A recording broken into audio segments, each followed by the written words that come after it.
In this section, we're going to talk about the angles and especially about the unit circle. So let's first talk about an angle. So let's kind of imagine XY coordinate, and we're gonna have, because we're talking about an angle has to be formed by two sides. So let's say one side is on the positive x-axis, we call this 0 degrees. The other side is going to be the side that forms the angle. So this side that is at the 0 degrees, we call this the initial side. So this side doesn't move. The other side that moves, that forms the angle, we call that the terminal side, because it's the side that ends, so it's the terminal side. So this forms an angle like so. Now, whether the terminal side or whether this terminal side rotates in the counterclockwise direction or the clockwise direction makes a difference. Because if it is going in the counterclockwise direction, we call this positive angle. And if it goes in the clockwise direction, we call this negative. And this symbol here is the universal symbol for angle. We call this theta. That's a Greek letter, and it's called theta. All right, so let's go ahead and look at our definitions here. So initial side is the side the angle starts. Terminal side is the side that the angle ends. Now, if you kind of think about it, so let's just say this is about 30 degrees. Is there another angle that will end at the same place as 30 degrees? Is there another angle that will end at the same place as 30 degrees? If we keep the initial side the same, how can we move the terminal side so that it ends at the same place? Well, if we only think about one circle, then it's impossible. But if we think about this is 30 degrees. And then if we think about going around a full circle and then 30 degrees more, then it will end at the same place. So for example, if we went 30 degrees and then we said, okay, you know what, let's rotate around the circle one more time, then we will end at the same place as 30 degrees. But what is that angle? Well, if you kind of think about it, this is 30 degrees up here. Then starting from the terminal side, we went one more time around the circle. And then if you kind of recall, one more time or one time around the circle is how many degrees? That is 360. So that's 30 degrees plus go around the circle. So plus 360. So this is 390 degrees. So 390 degrees and 30 degrees share the same terminal side. And when two angles that share the same terminal side, we call that co-terminal angle. So remember like co-pilot or co-worker is something that shares something in common. So co-terminal angle means two angles that share the same side. So angles that share the same initial side and terminal side. Now, how can you find this angle quickly without actually kind of like saying, okay, turn around the circle one time, two times, three times like that? Because you don't have to just turn only one time. You can do this continuously, and you can actually go in the opposite direction too, right? Because you can also say, starting from here, go back this way, then you're going to have a negative angle. So how can you figure out the angles really quickly? Well, it's always adding or subtracting a whole circle from where you ended, right? So then we can say it's plus or minus 360 degrees, but we can turn this around many, many times, so we can just say n, and n is an integer indicating how many times around the circle you are going. Or we can also do this in radian, right? Radian, we would say plus minus a whole circle. A whole circle is 2 pi. So same thing, but with n telling us how many times around the circle. All right, let's go ahead and practice really quickly. So find a coterminal angle with the following angles. So 30 degrees, we already talked about that. We can either add 360 and we get 390 degrees, or we can also say minus 360 degrees, and then we would get negative 330. So negative 330 ends at the same place. All right, so go ahead and pause the video and try to come up with at least one coterminal angle with the following. So number 3 is going to require that you do this in radian.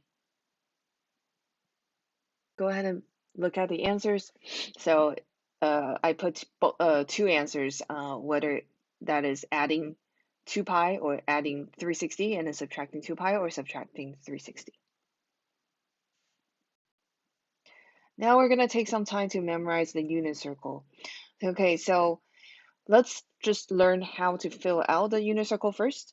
First, let's talk about what unit means in unit circle. Unit usually means something that is the basic and the basic unit, or like the fundamental of it. And so that means something is 1. There's 1 something. So what part of the unit circle is 1? That is the radius. So the radius of the circle is 1. If you kind of think about this unit circle, you can see there are a ton of lines going around. So if you kind of think of this as xy coordinate, or the x and y axis, then at the center of the circle, we would call this 0, 0, because that's kind of like the origin. So, okay, let's do one thing. Let's go ahead and fill out our angles. So this is 0 degrees again, because that's kind of the initial side like before. Let's talk about this angle here. What angle is this one? If this is the initial side and we're going this way, 90 degrees, right? This is the perpendicular angle. And then let's go on to, so we're going to go move in that positive angle direction. What angle would this one be? Half of a circle, 180. Okay, pretty easy. Now let's go down here. We don't usually talk about this angle in geometry, so you might have to think about it. It's 180 plus 90 degrees. So 180 plus 90 degrees, 270 degrees. And then we're going to add another 90 degrees, and it comes back to the original place, and that is a full 360 degrees. So one whole circle is 360 degrees. Okay, so that's pretty easy. The next thing we're going to fill out is this halfway point. This is halfway between 0 to 90. So what is half of 90? That is 45 degrees. And then you can see that this halfway point shows up in every single quadrant. So what we're going to do is kind of imagine like this. You started at 0, you add 45, you get here, add another 45, you get here, add another 45, you're going to get to this point, which is the middle of the quadrant. So 45 plus 90 is 135. And then add another 45, you get to 180. Add another 45 here, 225. Add a 45, 270. Add another 45 in the middle here, 315. And then add another 45, you go up to 360. All right, next, let's fill out these rest of the angles. So these go up by 30 degrees. So the first one we see is 30. Go up by 30, we get to 60. Go up by 30, we get to 90 degrees, which is the perpendicular angle. Go up in 30 degrees, 120. Up in 30, 150. Up in 30 degrees, up by 30 degrees, 180. up by another 30 degrees is 210, and then 240, and then 270, which is on the bottom, plus 30, 300, and then 330. Okay, that's pretty good. We already fill out all the angles. The next thing we're going to do is change all the angles from degrees into radian. So you can do all of this on the side if you want. So basically, remember to change from degrees into radian, you multiply by pi over 180 degrees. And then just simplify that. What you don't want to do is use a calculator. You just want to simplify this to get a nice ratio. So I'll kind of help you get started. So this one is 0. Let's figure out what 30 degrees is. So what you're going to do is take 30 degrees times pi over 180. And then you're doing this cross canceling. So 30 and 180, 30 goes into 180 6 times. So this is pi over 6. So this here is pi over 6. So you're going to do it for all of them. Uh, this might take a long time, so I'm going to just fill it out for you, and you can copy it down, and I'm going to kind of, hopefully I can show you really quickly how to memorize it. All right, so 45 degrees is pi over 4. 60 degrees is pi over 3, and then pi over 2. 120 is 2 pi over 3. 135 is 3 pi over 4. And then 5 pi over 6 pi. This is 210 is 7 pi over 6. 5 pi over 4. And then this is 4 pi over 3. 3 pi over 2. This one here, 5 pi over 3. 7 pi over 4. And then 11 pi over 6. And then when we come back to 360, that is 2 pi. All right, these numbers are very hard to remember, but in class, I'll kind of show you how to memorize these numbers. Okay, so now the last thing we're going to do is talk about the lengths. I'm going to do this in a different color. So remember I said that this unit circle is 1 unit long in the radius. So if you imagine this is 0, 0, then what is the coordinate here? Knowing that this radius is 1. Well, this here would have to be 1, 0, right? This point is 1, 0 because it's at the end of the circle. So this is 1, 0. Okay, let's fill out the 90 degrees. So what is the coordinate here? Knowing this is 0, 0, and we went up this much in radius. That would be 0, 1. And in like fashion, let's fill out all the endpoints. So on 180 degrees, that is negative 1, 0. And then at 270 degrees, that is 0, negative 1. So these are pretty easy. The 45 degrees is the next easy one to remember. So 45 degrees, what you can kind of think of is 45 degrees basically form a right triangle like this with 45, 45. So this is the 45, 45, 90 special right triangle. Again, I'm just going to give you the values right now, and I'll tell you how to memorize it. So this is square root 2 over 2, square root 2 over 2. On here, this is negative square root 2 over 2, square root 2 over 2. In the third quadrant, negative square root 2 over 2, negative square root 2 over 2. And then the fourth quadrant, square root 2 over 2, negative square root 2 over 2. All right, the 30 degrees. So the first one is square root 3 over 2, 1/2. And then second one, 1/2 square root 3 over 2. Second quadrant, what's this? Okay, negative 1/2 square root 3 over 2. And then negative square root 3 over 2, 1/2. And then negative square root 3 over 2, negative 1/2. And then on the bottom, negative 1/2, negative square root 3 over 2. On the right, 1/2, negative square root 3 over 2. And then the last one, Square root 3 over 2, 1/2. Okay, you might be saying to yourself, how am I going to remember all this? We have some tricks to memorizing these. But before that, let me kind of talk to you about what these coordinates really mean and how you're going to use that. So in the x direction here, what this x direction represents is actually cosine of the angle.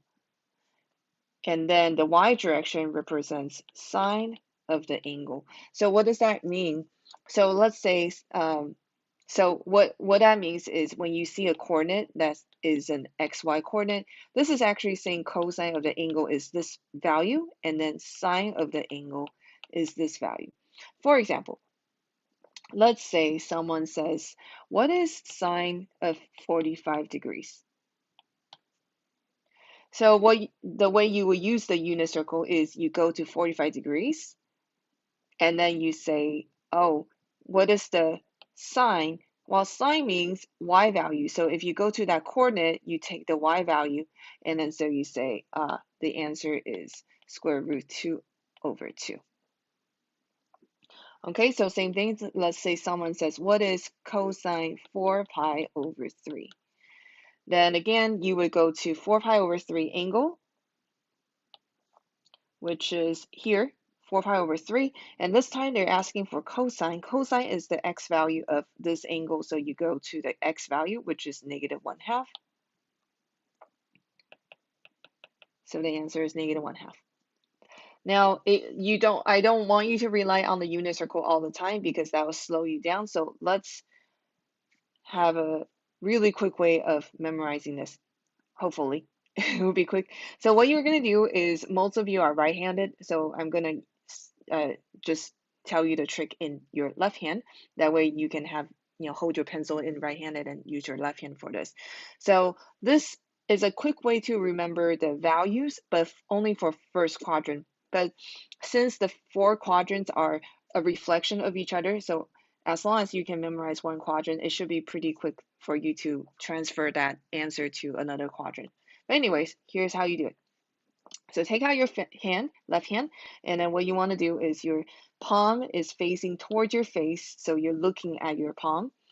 And then to figure out sine of an angle, what is that value, then here's how you do it. Okay, so let's say again, someone says, what is sine of 30 degrees? Okay, so I'm only giving you values that's in the first quadrant, but let's just practice with it. Okay, sine of 30 degrees. So what is that? Well, what you're going to do is you look at your fingers. You can kind of imagine if this were the first quadrant and your pinky is the 0 degrees, your thumb is the 90 degrees, then your middle finger makes the 45, and then the ring finger makes the 30 degrees, and then what is this called? The point finger makes the 60 degrees. So to figure out what sine 30 is, what you're going to do is you're going to fold down your ring finger because that represents 30 degrees. And then sine of the angle is the number of fingers below the folded finger in this equation. This equation is square root of number of fingers over 2. It's a little bit weird. Square root of number of fingers over 2. So square root of something over 2. You fold down the finger and then you look at sine is below. Sine is below. So below your folded finger, there is one left. And then for cosine, it says it's the number of finger above. So if you look at your hand right now, the ring finger is folded down. Above the ring finger, there are 3 fingers. So then you put 3 in here. So you simplify this, you get 1/2. And then so sine of 30 is 1/2. Cosine 30 is square root 3 over 2. Pretty easy, I hope. Okay, let's try another one. Okay, so again, what you're gonna do is look at your oh,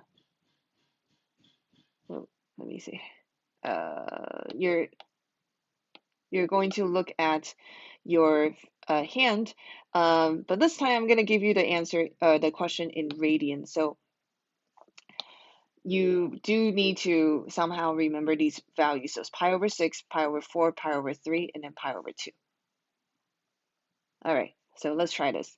Let's say the question is, what is sine of pi over 3 and cosine of pi over 3? All right, remember sine is below, cosine is above, as in the amount of fingers. So pi over 3, first locate pi over 3. Pi over 3 is the pointing finger, index finger, right, index finger.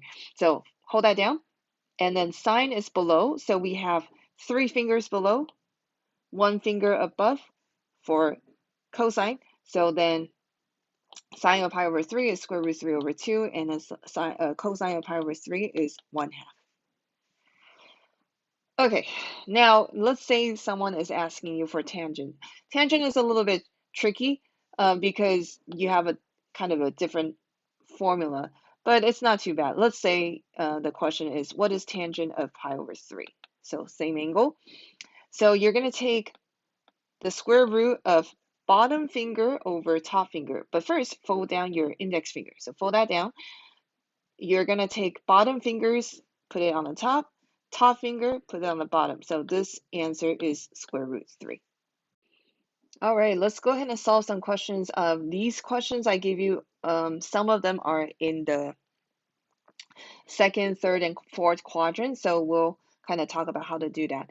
All right, just to recall, cosecant is 1 over sine.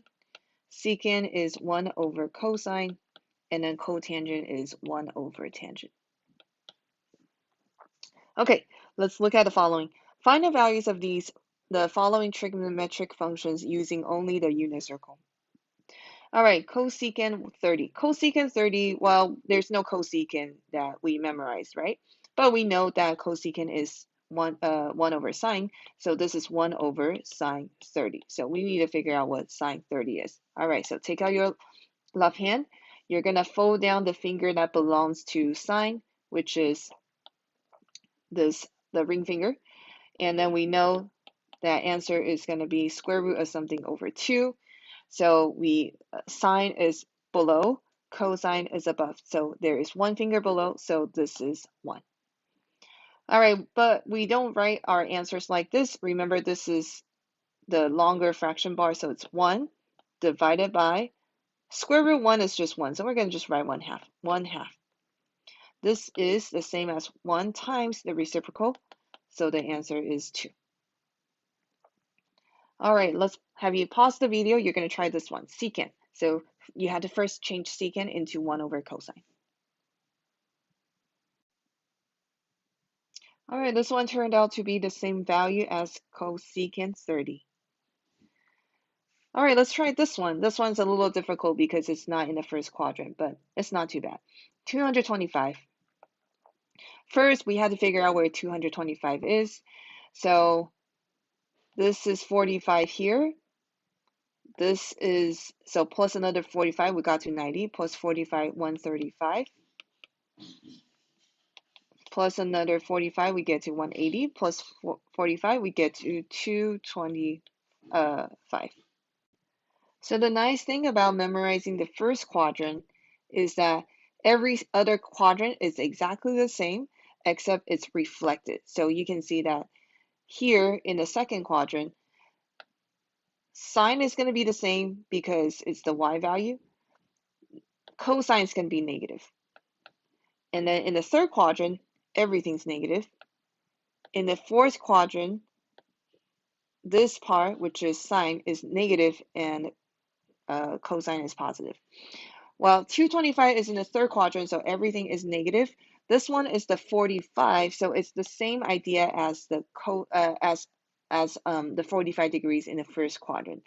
So this is 1 over sine of 225 degrees. We know that this relates to the 45, so this is what we're going to do is fold down our middle finger. Sine is the fingers below, so that's that. 1 divided by square root 2 over 2, which is 1 times the reciprocal. So 2 over square root 2. Or if we rationalize it, if you recall rationalizing, we multiply by square root 2 over square root 2. We get 2 square root 2 over square root 2 times square root 2 is just 2. And these 2 cancels, so square root 2.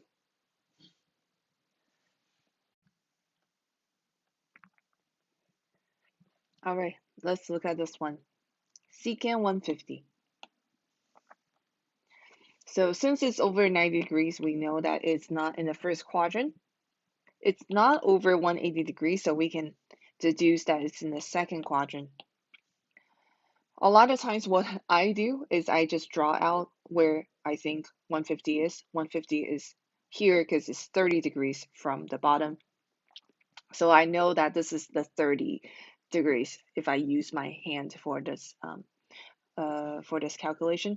So I know that is 30 degrees. So what I'm going to do is take 1 and divide by cosine 150 degrees because that is secant. I'm going to fold down my finger for 30 degrees. And I'm counting the fingers above, that is 3. Now this is on the left hand side, so then cosine is negative. So this is 1 divided by negative square root 3 over 2, which is 1 times 2 over square root 3, negative. That is negative 2 over square root 3. Rationalize that.